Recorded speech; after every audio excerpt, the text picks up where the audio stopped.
In the gilded halls of Valdoria Palace, where centuries of tradition cast long shadows over marble floors, some secrets are too dangerous to whisper, even to the wind. When Queen Isabella's final words shatter the carefully constructed world of Crown Prince Alexander, the very foundations of the monarchy begin to tremble. What she revealed in her dying breath wasn't just a confession. It was a revelation that would either destroy the royal bloodline forever or forge it stronger than ever before.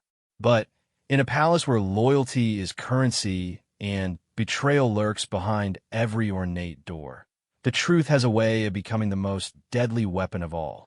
As the kingdom of Valdoria mourns their beloved queen, those closest to the throne discover that some crowns are too heavy to bear, and some truths are too powerful to contain. The question isn't whether the monarchy will survive Queen Isabella's final secret. It's whether anyone will be left standing when the dust settles. The autumn rain drummed against the towering windows of Valdoria Palace like urgent fingers tapping for entrance. Crown Prince Alexander stood motionless in the corridor outside his mother's private chambers, his reflection ghost-like in the polished marble beneath his feet. The ornate grandfather clock at the end of the hallway chimed midnight, its deep resonance echoing through the silent palace like a death knell. Dr. Harrison emerged from Queen Isabella's room, his usually composed demeanor cracked with exhaustion and something else, something that made Alexander's stomach clench with dread. The royal physician had served the family for over 2 decades, had delivered both Alexander and his younger sister Princess Victoria, had tended to their scraped knees and broken bones throughout childhood. Alexander had never seen him look so haunted. "Your Highness," Dr. Harrison began, his voice barely above a whisper. "Her Majesty is asking for you. She's very weak, but she's lucid. She insisted I bring you immediately." Alexander's throat felt dry as sand.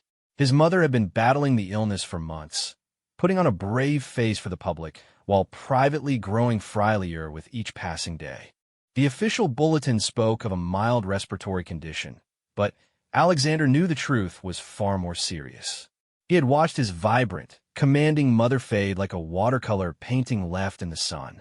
"How long does she have?" Alexander asked, though he dreaded the answer.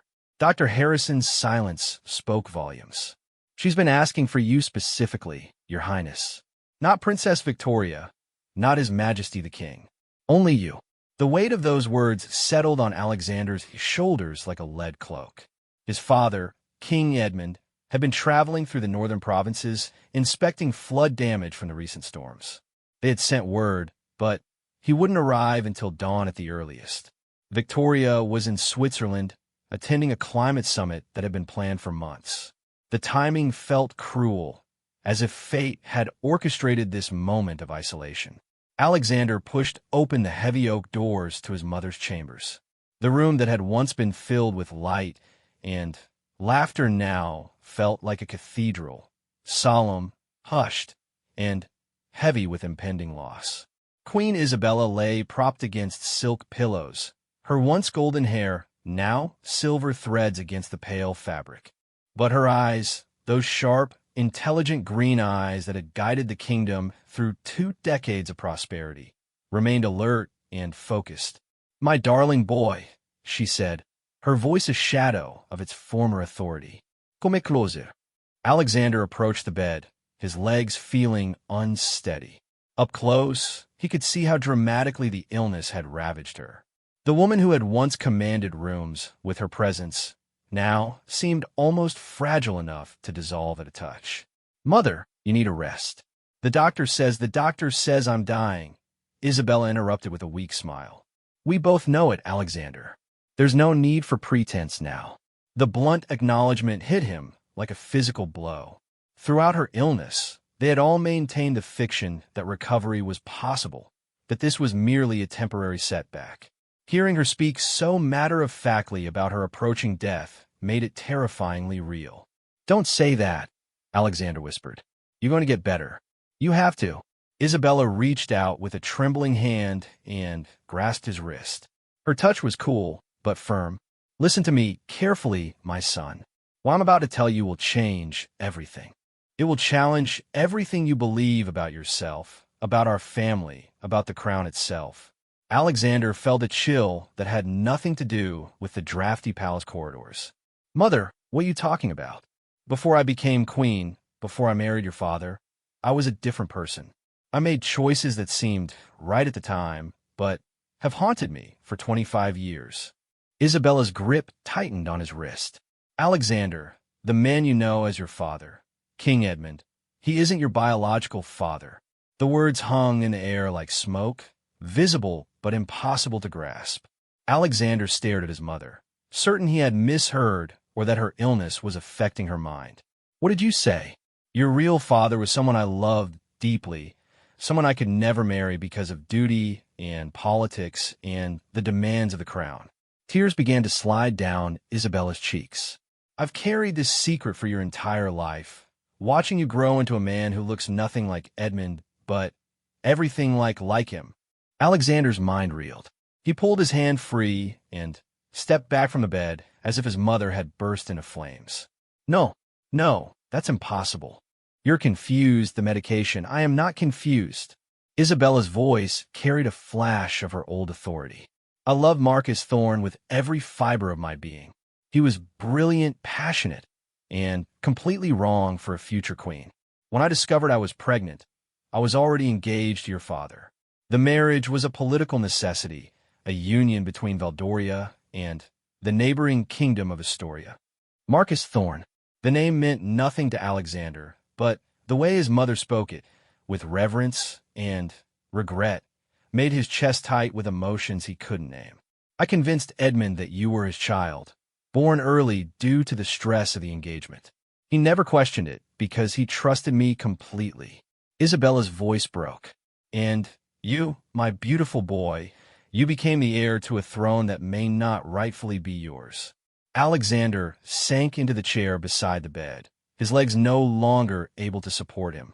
Everything he had ever known about himself, every assumption about his identity and his future, crumbled like a house of cards in a hurricane.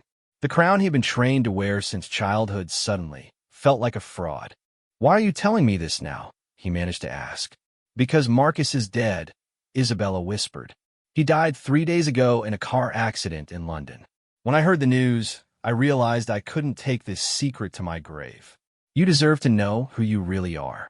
The revelation hit Alexander like a second blow. Not only had he just learned his true parentage, but his biological father, a man he had never known existed, was dead. The possibility of ever meeting him, of understanding where half of his DNA came from, had been erased forever. Did he know? Alexander asked. Did he know about me? Isabella nodded slowly. He knew. I told him before I married your father. He wanted to claim you, to fight for us, but I convinced him it would destroy everything. The alliance with Astoria, the stability of the kingdom, your future.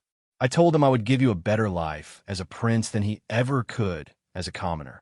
What was he like? The question tumbled out before Alexander could stop it. A sad smile crossed Isabella's face.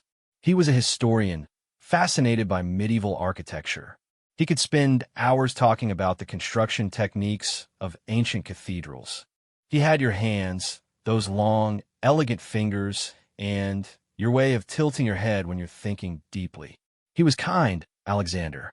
Genuinely, profoundly kind in a way that politics and power usually corrupt. Alexander looked down at his hands, seeing them for the first time not as extensions of royal breeding, but as inherited traits from a stranger. Does anyone else know? No one. Edmund never suspected, and I never told another soul. Marcus, and I agreed it was safer that way. Isabella's breathing became more labored. But there are things, Alexander. Documents, letters. I kept everything in a safety deposit box in London. The key is hidden behind the portrait of my grandmother in my private study. Mother, I don't know what to do with this information. You don't have to do anything, Isabella said firmly. You are still the man you've always been. You're still the prince this kingdom needs. Your blood doesn't change your character, your training, or your dedication to Valdoria. But you deserve the truth. A soft knock interrupted them. Dr. Harrison peered through the doorway. Your Majesty, I'm sorry, but you really must rest now. Isabella nodded weakly, but kept her eyes fixed on Alexander. Promise me something, my son. Promise me you won't let this destroy you.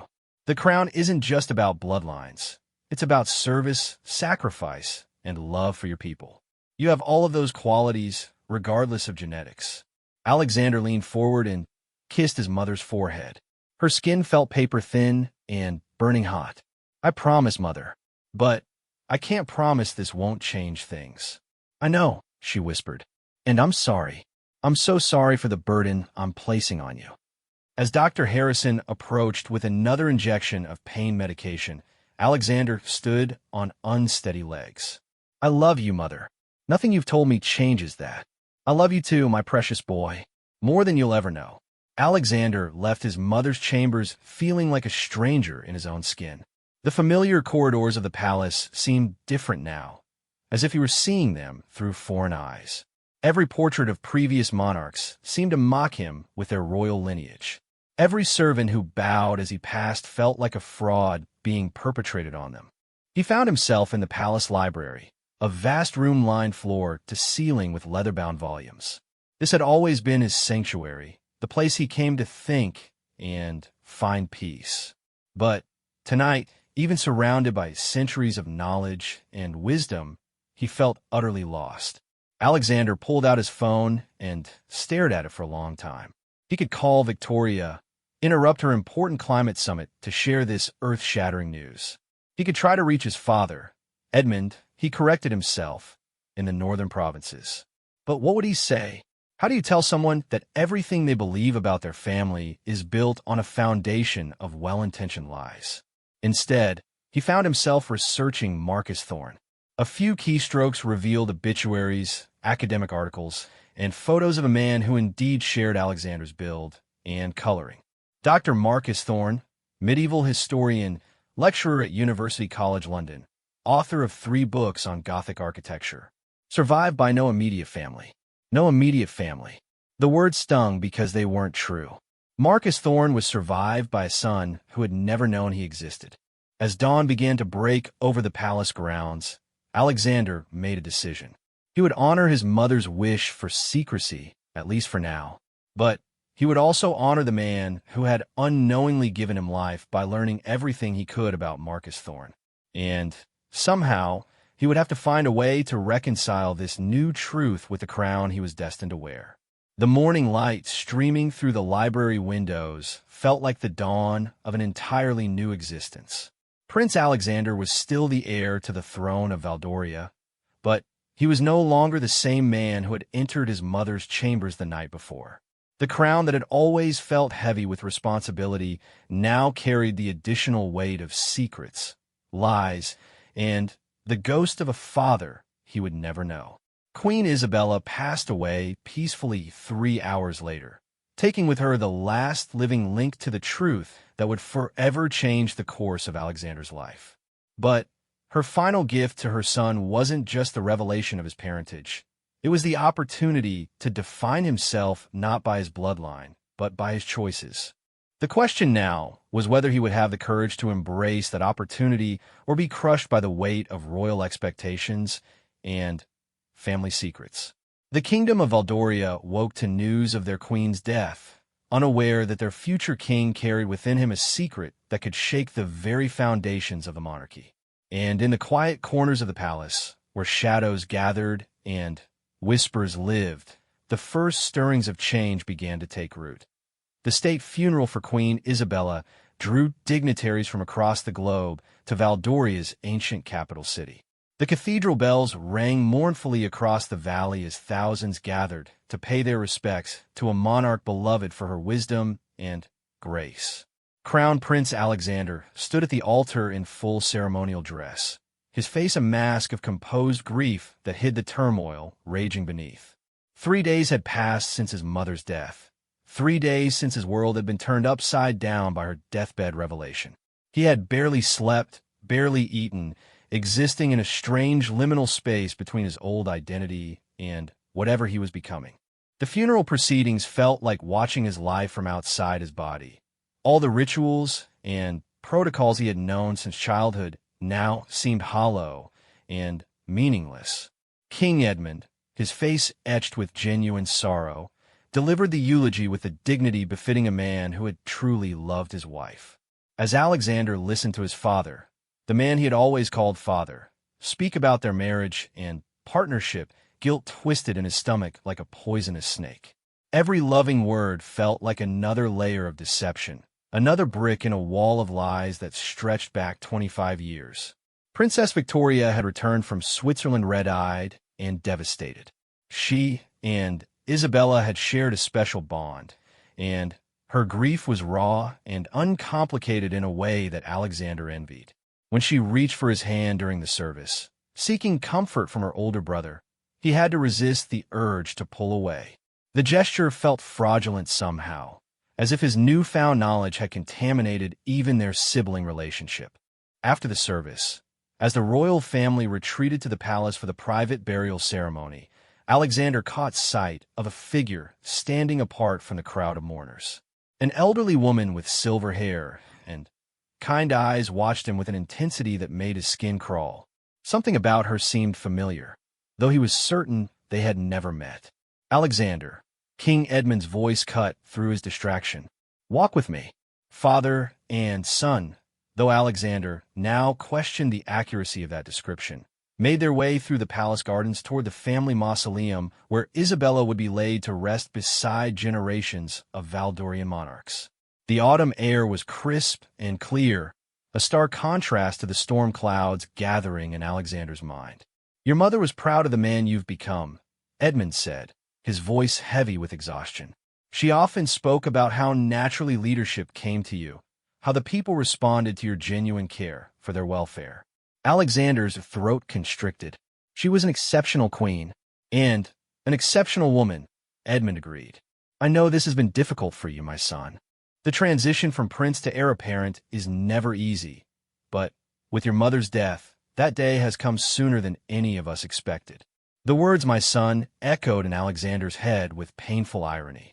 Edmund's love and pride were genuine. 25 years of fatherhood couldn't be erased by biology alone, but the deception felt like acid in Alexander's veins. Father, Alexander began, then stopped. He had been about to ask about the early days of Edmund and Isabella's marriage, about whether there had ever been any doubts about his parentage, but the words died in his throat. What purpose would it serve except to destroy an innocent man's peace? What is it, Alexander? Nothing.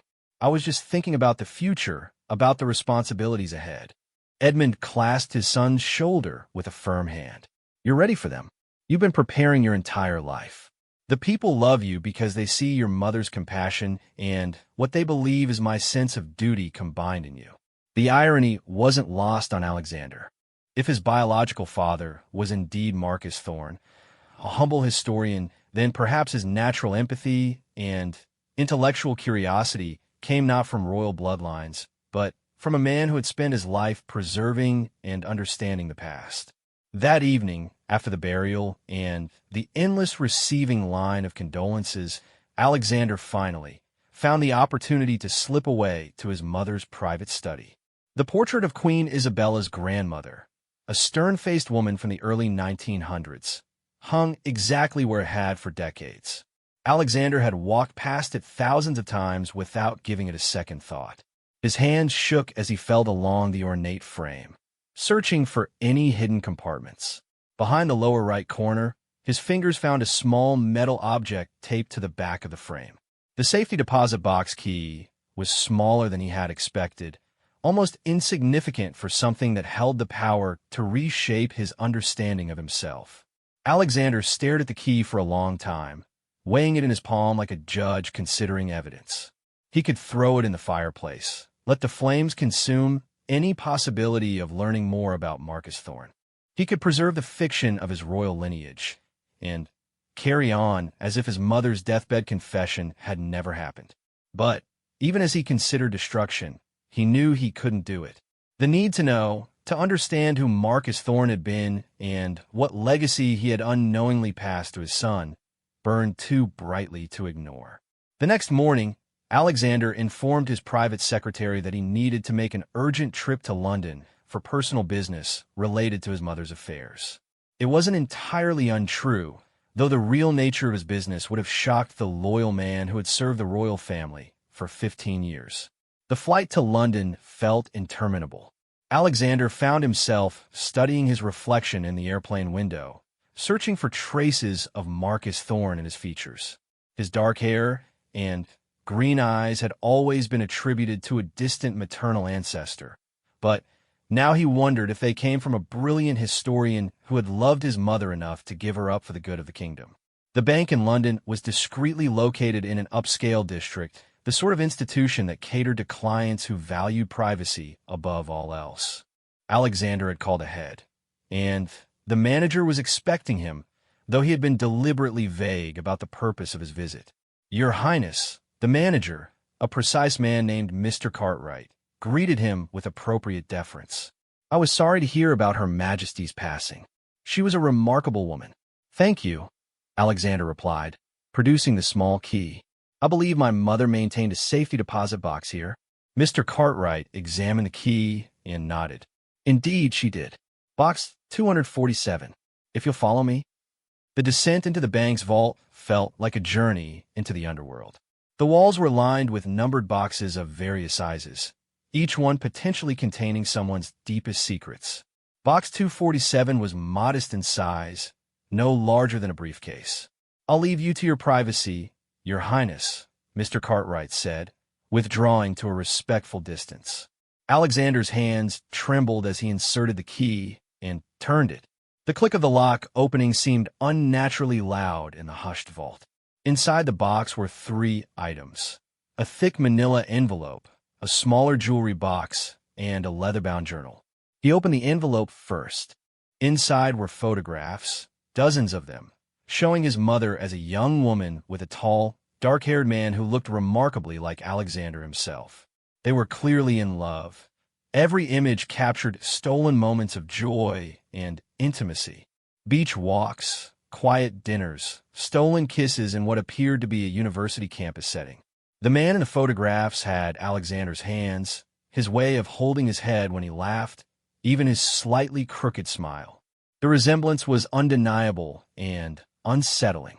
This was Marcus Thorne, the father he had never known existed. The jewelry box contained a simple gold locket. Inside was a tiny photograph of a baby.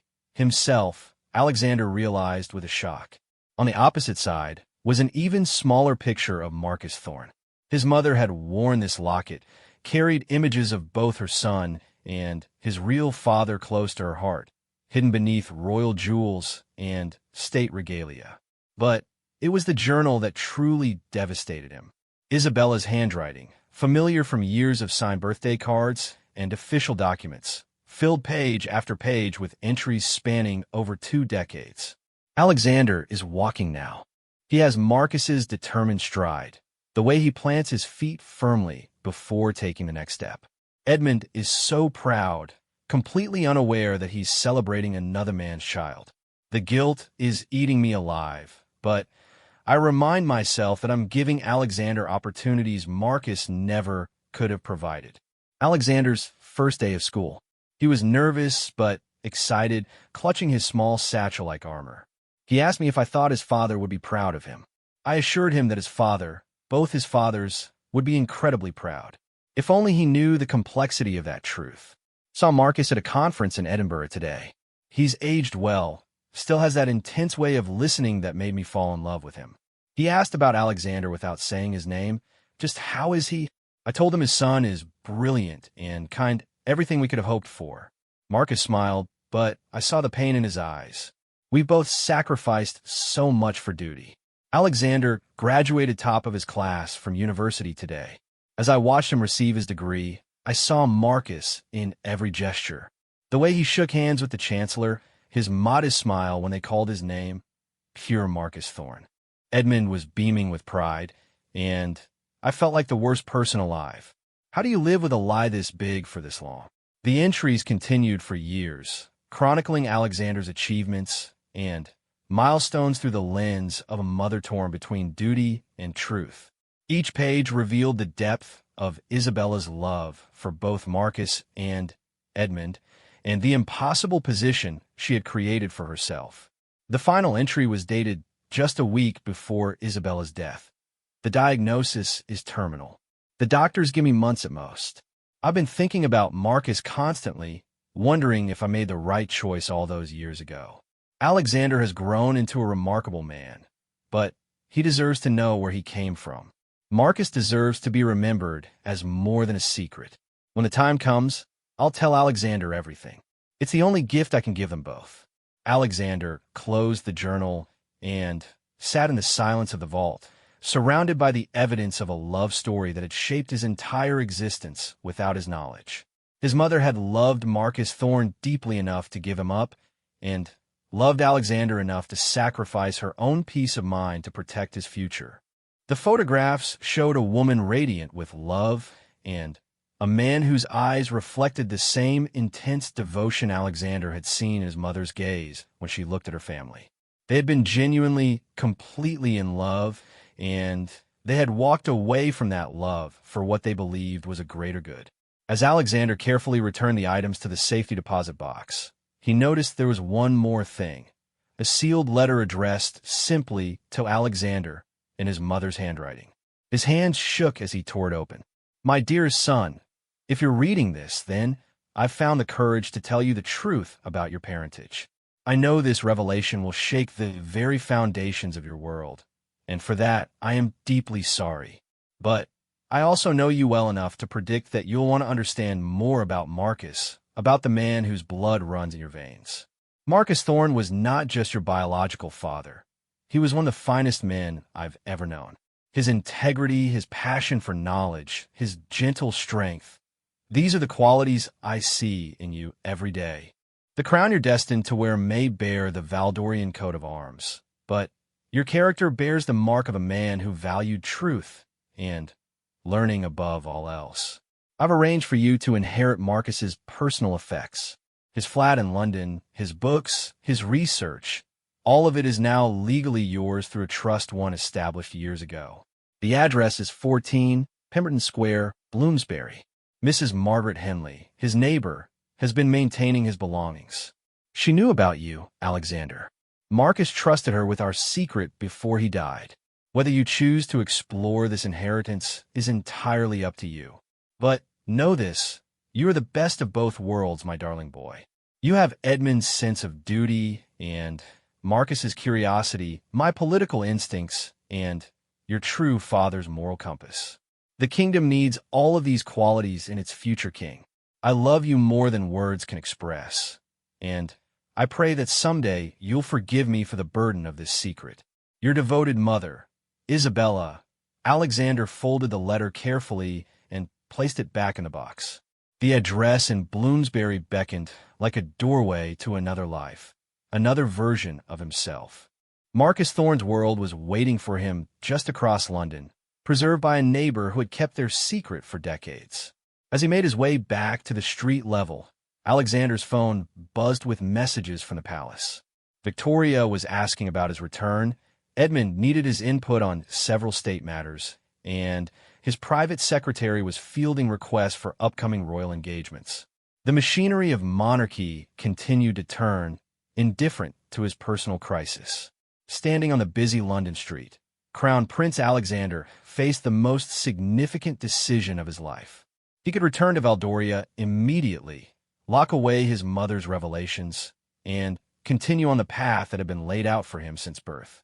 Or he could take a taxi to Bloomsbury and step into his biological father's world, risking everything he thought he knew about himself.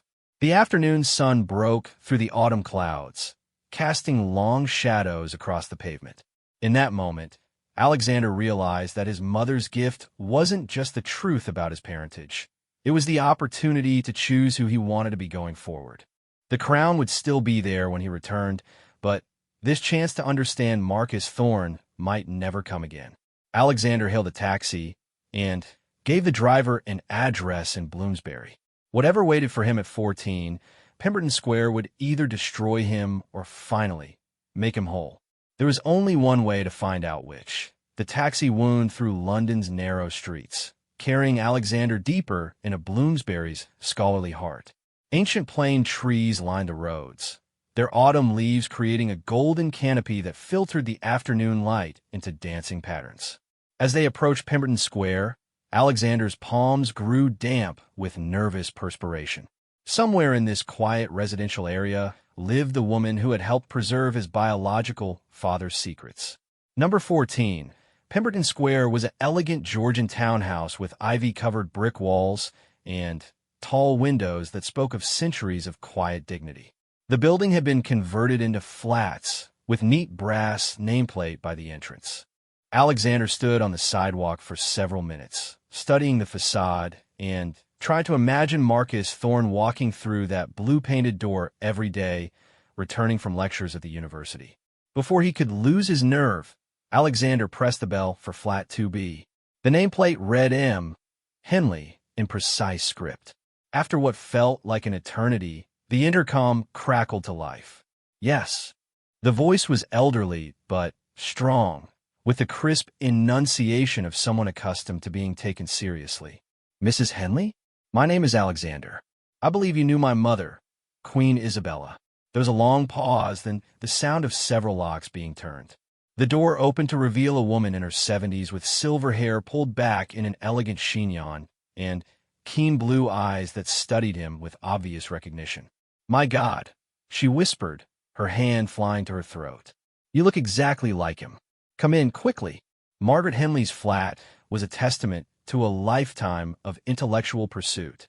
Books lined every wall, and artifacts from various historical periods were carefully displayed on polished tables. The scent of Earl Grey tea and old paper created an atmosphere of scholarly contemplation that felt immediately familiar to Alexander, though he couldn't say why.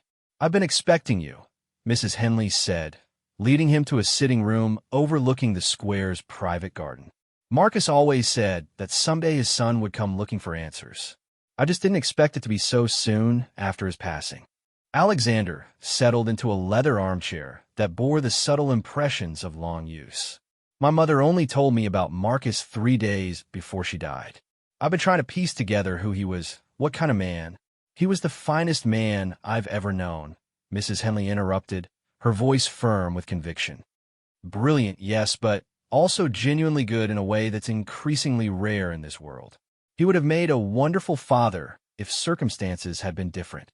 She disappeared into the kitchen and returned with a tea service, her movements precise and practiced.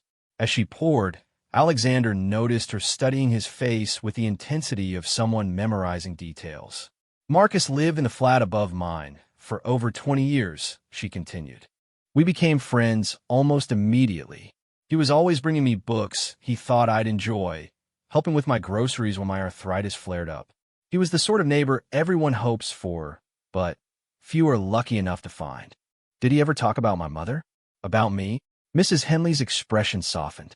Oh, my dear boy, you were his greatest pride and his deepest sorrow. He kept every newspaper clipping about your achievements, every photograph of royal events where you appeared. His study walls were covered with images of you growing up, winning academic prizes, giving speeches representing the royal family at various functions. The idea of this unknown father following his life from afar was both touching and heartbreaking. Alexander imagined Marcus Thorne carefully cutting articles from newspapers, watching his son from a distance like a ghost haunting the edges of his life. Why didn't he ever try to contact me? Because he loved you and your mother too much to risk destroying what you'd built, Mrs. Henley replied simply. Marcus understood that revealing the truth could destabilize the monarchy and rob you of the future Isabella had secured for you. He sacrificed his own desires for what he believed was best for everyone involved. She stood and walked to an antique secretary desk in the corner of the room. From one of its drawers, she withdrew a thick folder bound with a blue ribbon. Marcus left specific instructions about what to do if you ever came looking for him.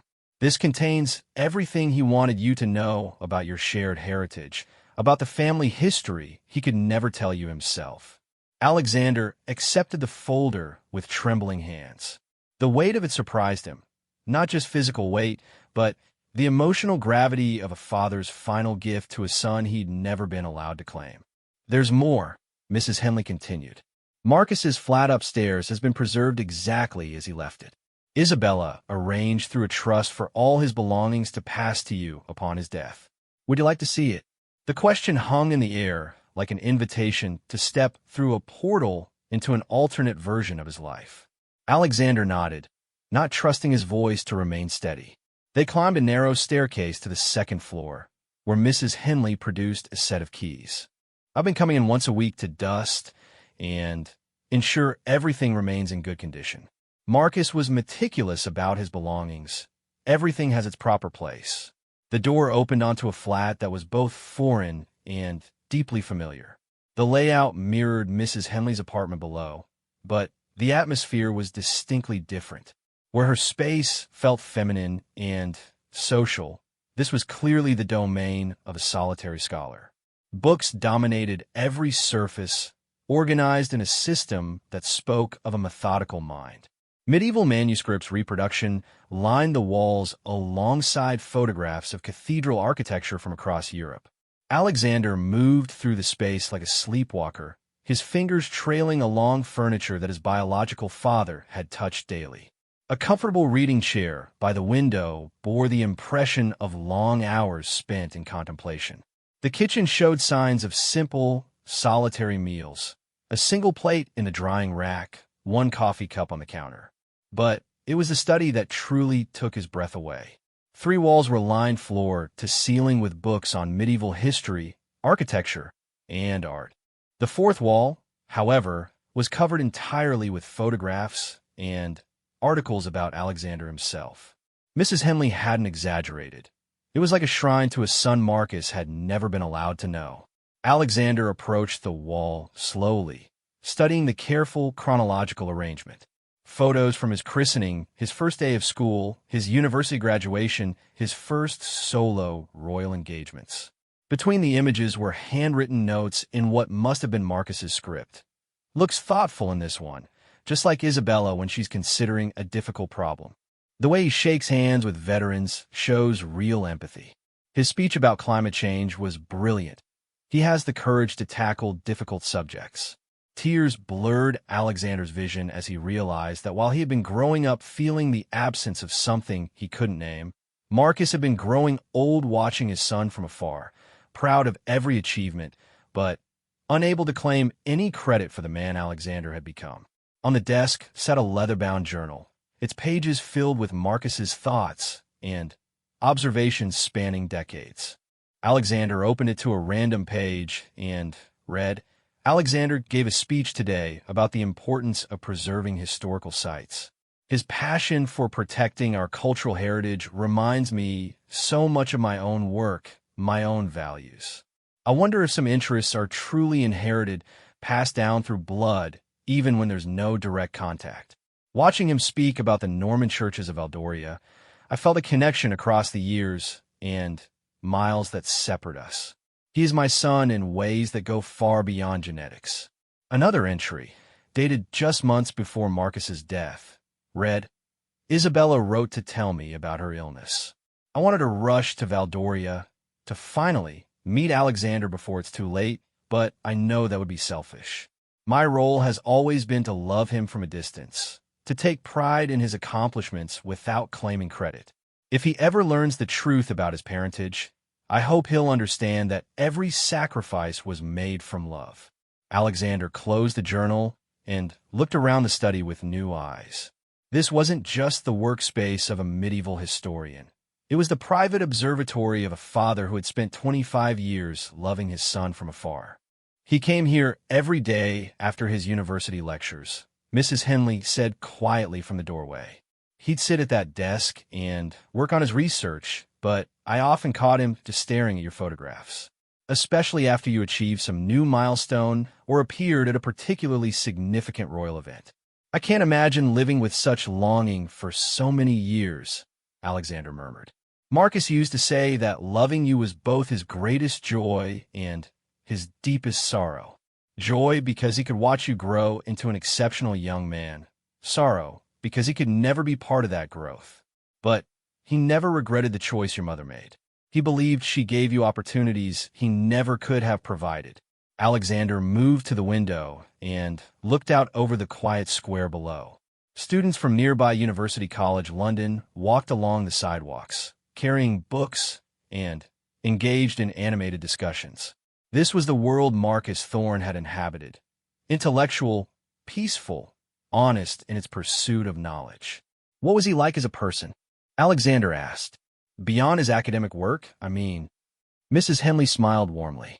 He had the most wonderful laugh, deep and genuine, just like yours. He was endlessly curious about everything, not just medieval architecture, but contemporary politics, scientific discoveries, human nature. He could find something fascinating in the most ordinary situations. She paused, collecting her thoughts. Marcus was also incredibly principled. I once saw him return a 20-pound note to a shop clerk who had given him too much change, even though the young man hadn't noticed the error. Integrity isn't situational, he told me later. It's either who you are or it isn't. The words resonated with Alexander because they echoed lessons his mother had taught him, values that had been reinforced throughout his royal education. Perhaps honesty and moral courage weren't solely the product of royal breeding, but rather the inheritance from a man who valued truth above convenience. There's something else you should see, Mrs. Henley said, leading him to a bookshelf near the window. She pulled out a slim volume bound in green leather. Marcus's unpublished manuscript about the evolution of royal architecture in medieval Europe. He was particularly interested in how political marriages influenced building styles and cultural exchange. Alexander opened the book to find detailed drawings and photographs of castles, cathedrals, and palaces from across the continent. Marcus's commentary was insightful and poetic, bringing dry historical facts to life with vivid descriptions and thoughtful analysis. But it was the dedication page that stopped Alexander's heart. For my son, who lives in palaces built by centuries of compromise and sacrifice, may he find ways to honor both tradition and truth. The dedication had been written years before Marcus's death, suggesting he had always hoped Alexander might someday read his work. It was a father's message in a bottle, cast into an uncertain future with faith that it might eventually reach its intended recipient. He finished this manuscript just last year, Mrs. Henley explained. His publisher was eager to print it, but Marcus insisted it wasn't ready. I think he was hoping for an opportunity to share it with you personally. Alexander clutched the manuscript to his chest, feeling the weight of his father's dreams and hopes.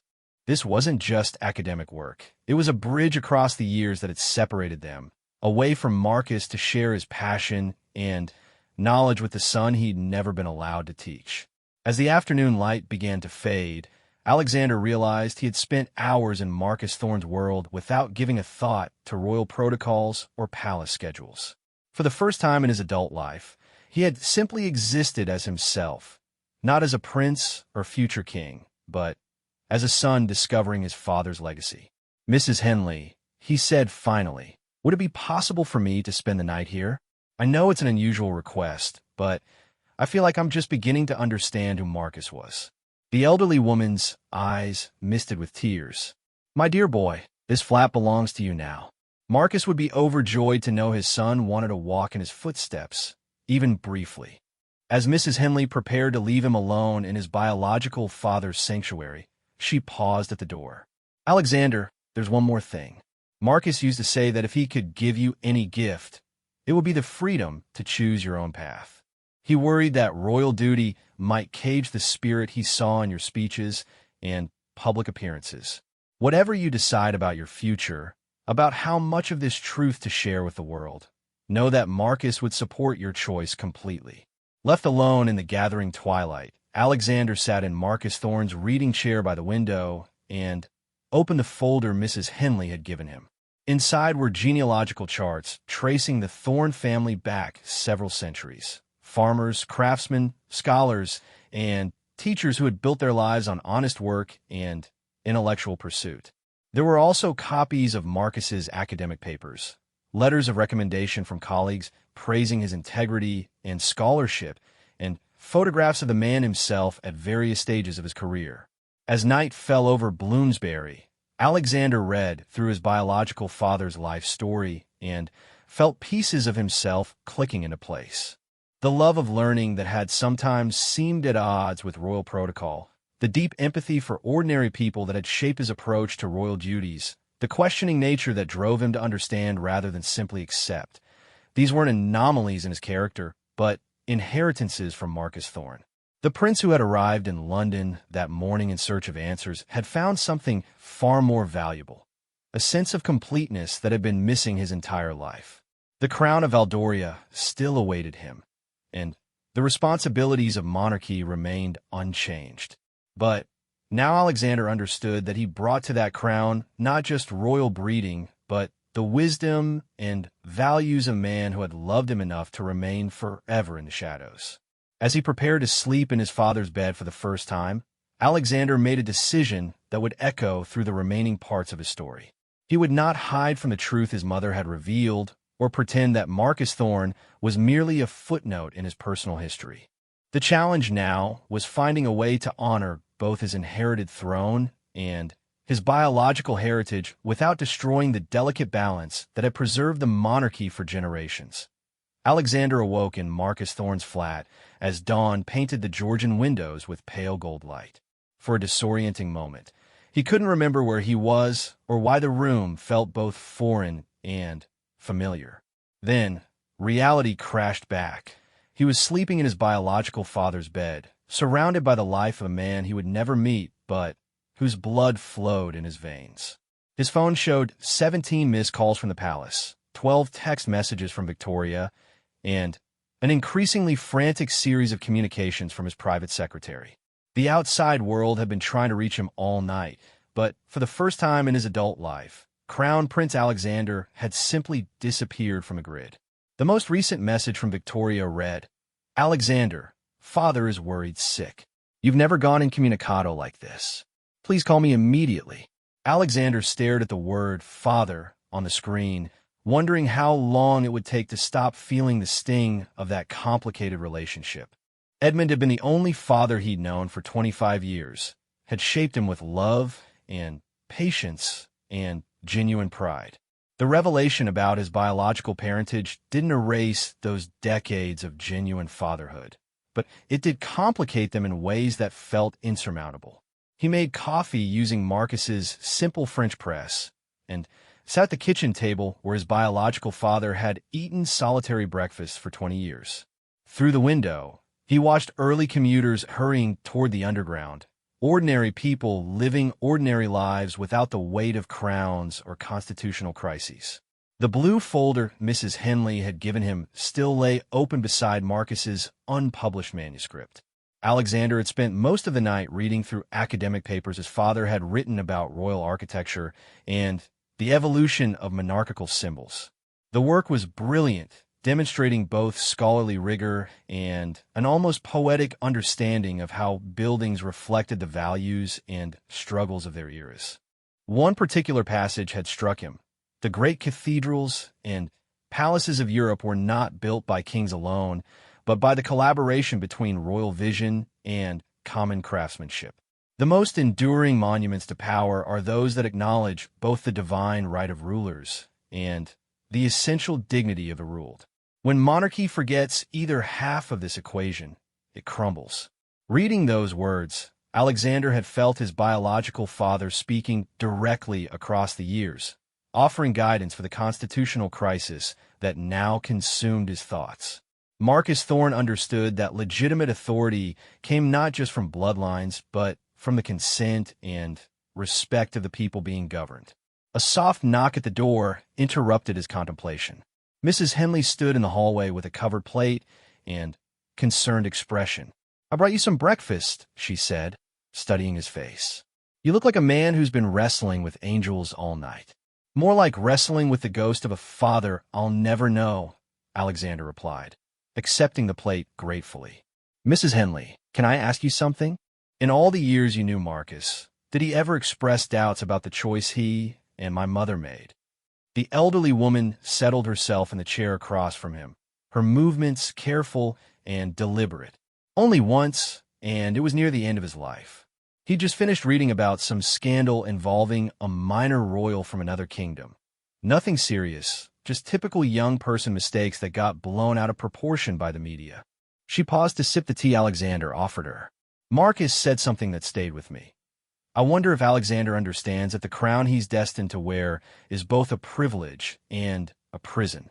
I hope Isabella has taught him that true nobility comes from service, not bloodlines, because that's the only thing that will sustain him when the weight becomes unbearable. Did he know how difficult royal life would be for me? Marcus read everything about monarchy, studied its evolution across centuries. He understood that modern royals walk a tightrope between tradition and progress, between public service and personal fulfillment. I think he worried that you might feel trapped by expectations that weren't entirely of your choosing. Alexander thought about the countless royal engagements, the careful balance of political neutrality, the constant scrutiny that had defined his existence since childhood. There had indeed been moments when the weight felt unbearable, when he'd wondered if he was suited for a life dictated entirely by duty and protocol. Mrs. Henley, what would you do in my situation? I have information that could destabilize the monarchy, potentially throw the succession into chaos. But I also have a right to know my own identity, to understand where I came from. She studied him with the shrewd intelligence of someone who had spent decades observing human nature. My dear boy, you're asking the wrong question. The choice isn't between truth and duty. It's about finding a way to honor both. Marcus believed that integrity wasn't about making grand gestures, but about making thoughtful choices that serve the greater good. Her words echoed something Alexander had read in one of Marcus's academic papers about medieval kings who had managed to balance competing loyalties and conflicting obligations. The most successful rulers weren't those who chose sides, but those who found creative ways to serve multiple constituencies. Alexander's phone buzzed with another message from the palace. This one was from King Edmund himself. Son, I'm concerned about your sudden departure. Whatever is troubling you, we can face it together. Please come home. The simple word son brought tears to Alexander's eyes.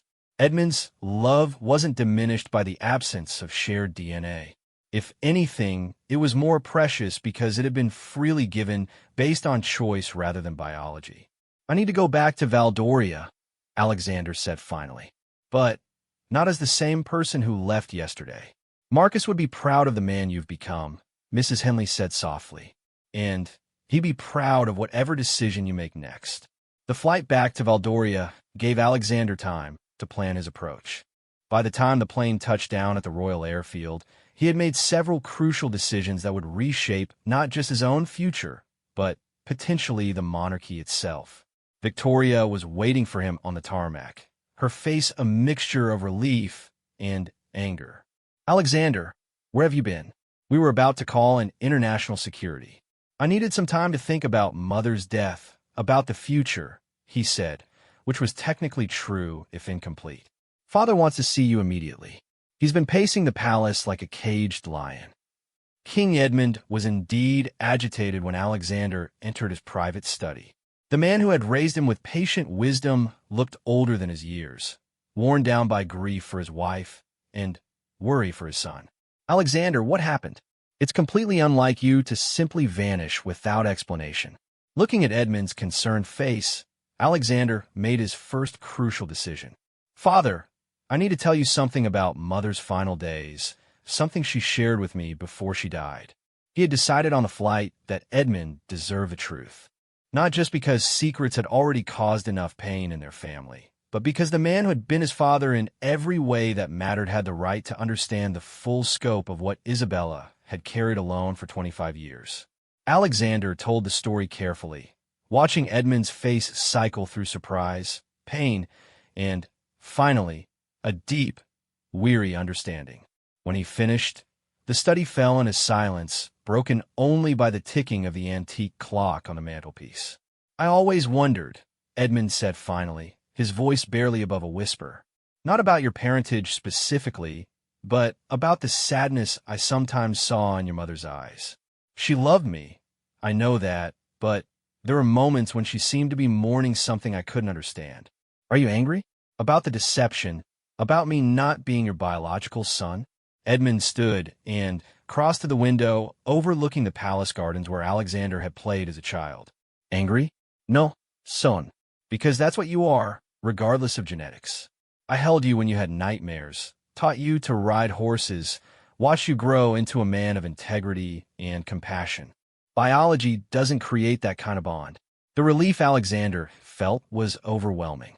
He had feared that the revelation might destroy their relationship, but Edmund's response demonstrated the depth of love that had sustained their family through 25 years. But I understand now why you needed time alone, Edmund continued. Learning something like that would shake anyone's sense of identity. Have you decided what you want to do with this information? Alexander had spent the entire flight considering that question.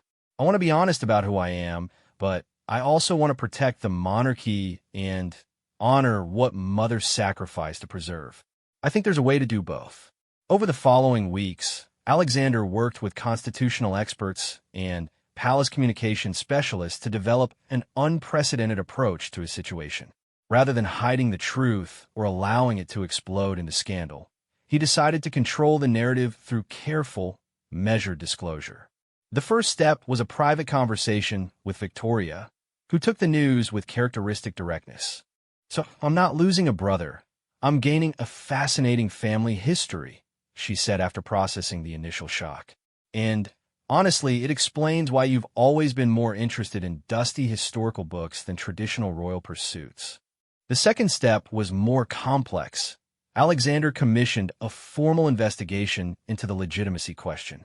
Working with the kingdom's most respected constitutional scholars, he established that while the revelation raised interesting questions about bloodlines, it didn't actually affect his position in the line of succession. He had been legally recognized as Edmund's heir since birth, and that legal status couldn't be retroactively challenged based on biological discoveries. The third step was the most delicate. Alexander decided to honor Marcus Thorne publicly, but gradually and carefully. He established the Thorne Foundation for Historical Preservation, ostensibly inspired by his mother's love of architecture, but actually designed to continue his biological father's work. The foundation would fund research into medieval structures and provide grants for young historians pursuing Marcus's areas of expertise. 6 months after his mother's death, Alexander made his first public speech as heir apparent. The address was delivered from the steps of Valdoria's ancient cathedral, with its soaring Gothic arches serving as a backdrop that Marcus Thorne would have appreciated. My mother taught me that the crown is not a privilege to be inherited, but a responsibility to be earned anew by each generation, Alexander told the assembled crowd and television cameras.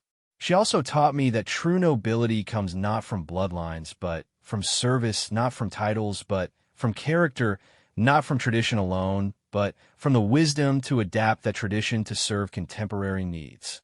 The speech didn't explicitly reveal his parentage, but those who knew him well detected a new depth in his words, a philosophical framework that seemed to draw from sources beyond traditional royal rhetoric. Alexander continued his royal duties with renewed purpose, but he also began incorporating elements of Marcus Thorne's values into his approach to monarchy. He championed educational initiatives, supported historical preservation projects, and demonstrated the kind of intellectual curiosity that had defined his biological father's life. Mrs. Henley became a regular correspondent, writing letters that Alexander treasured for their insights into Marcus's character and their gentle guidance during difficult moments. She had become his last living link to the father he would never know, a bridge between the life he'd inherited and the heritage he was choosing to embrace. On the first anniversary of his mother's death, Alexander returned to Marcus Thorne's flat in Bloomsbury. The space had become his private retreat, a place where he could simply be himself rather than a future king. He kept his biological father's books and papers, adding his own research to the collection and continuing work on Marcus's unpublished manuscripts. The flat also became a place of pilgrimage for Alexander. not to worship the memory of a man he'd never known, but to understand the values and perspectives that had shaped half of his genetic inheritance. Through Marcus's writings and possessions, Alexander came to appreciate the beauty of a life lived in pursuit of truth and knowledge rather than power and prestige. As he sat in Marcus's reading chair on that anniversary evening, Alexander reflected on the journey that had brought him to this point. The revelation of his parentage hadn't destroyed him or destabilized the monarchy. Instead, it had given him a more complete understanding of himself and a deeper appreciation for the various forms that love and sacrifice could take. Queen Isabella's final words had indeed left him stunned, but they had also set him free. Free to understand that his worth as a future king wouldn't come from royal bloodlines, but from his ability to serve with wisdom, compassion, and integrity. Free to honor both the father who had raised him and the father whose genes he carried. Free to shape the monarchy according to values that transcended traditional notions of noble birth. The crown of Valdoria still awaited Alexander, but he would wear it as a man who understood that true authority came from the consent of the governed and the wisdom to balance tradition with progress. He would rule not just as King Edmund's heir, but as the synthesis of two very different kinds of nobility, one born of constitutional duty, the other earned through scholarly pursuit and moral courage. Years later, when historians wrote about King Alexander's reign, they would note the unusual depth of his connection to ordinary citizens and his innovative approaches to preserving cultural heritage. They might never know the full story of his parentage, but they would recognize in his leadership the influence of a man who had loved him enough to remain forever in the shadows. The palace moment that had changed everything, Queen Isabella's deathbed revelation, had ultimately strengthened rather than weakened the monarchy. By choosing honesty over concealment and integration over denial, Alexander had transformed a potentially destructive secret into a source of wisdom and strength. The crown he would eventually wear would be heavier than previous generations had known, weighted not just with traditional responsibilities, but with the knowledge that his authority rested on foundations more complex than royal bloodlines.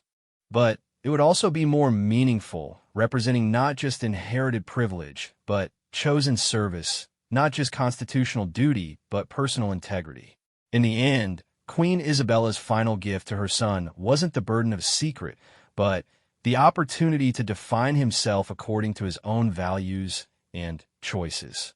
The palace moment that had left him stunned had also, ultimately, set him free.